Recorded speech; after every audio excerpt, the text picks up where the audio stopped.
Hey guys, it's been a while since I've uploaded a video. This is We the People Exposing Lies. Thank you for visiting my channel. Today's topic of discussion is the drug war itself and legalization of drugs in general. Now there's a lot of people that are starting to come around to the idea of drugs being legalized, but only marijuana, honestly. Marijuana is not even a drug.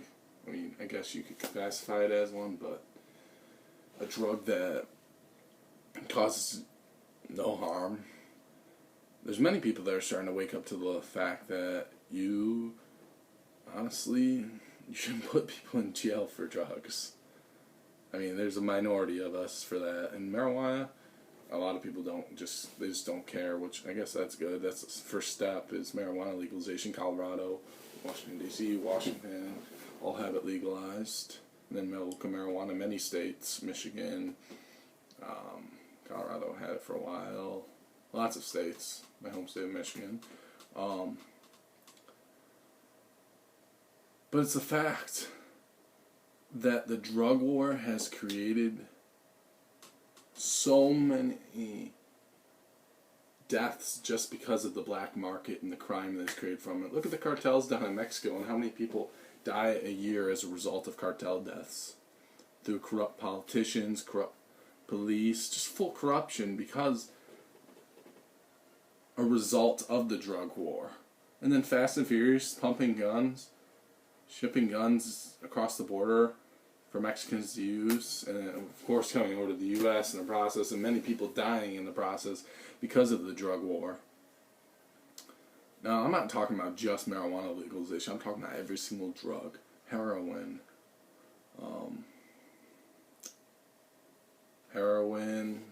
Everything you can think of. Coke.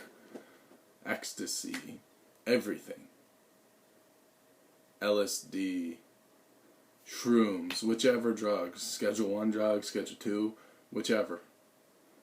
Now, I personally will not do any of these drugs. But it doesn't mean that I think that someone should go to prison for their whole life, or for any prison sentence, for the fact that they put something in their body. That's a victimless crime. There's no victim. It's not a crime.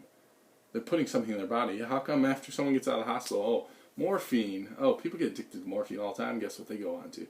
Heroin and all such things.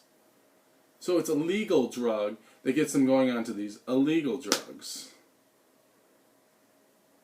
And then, how about Vicodin? There's so many Vicodin users. Opiate.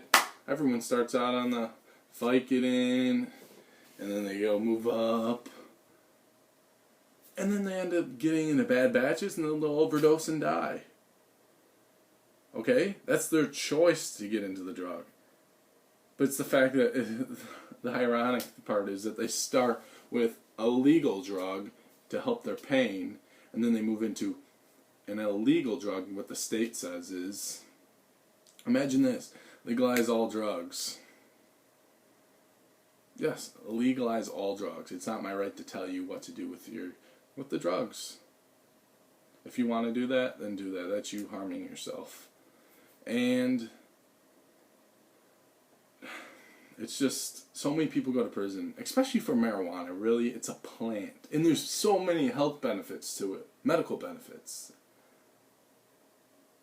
And people just want to ignore the fact because they say, oh, marijuana, it's a gateway drug. It's a gateway drug. It's going to hurt so many people. So many people are going to die because of it. And people wake up and smell the coffee. And it's the fact that the government, it creates more control and control that they can have on us. Taking away our civil liberties. If someone wants the civil liberty, if they want they should have the liberty to go out and purchase some heroin. They want to put that in their body and take the risk of dying or the addiction and problems. Of course, I'm not going to do it, but they want to do it? Okay, then do that.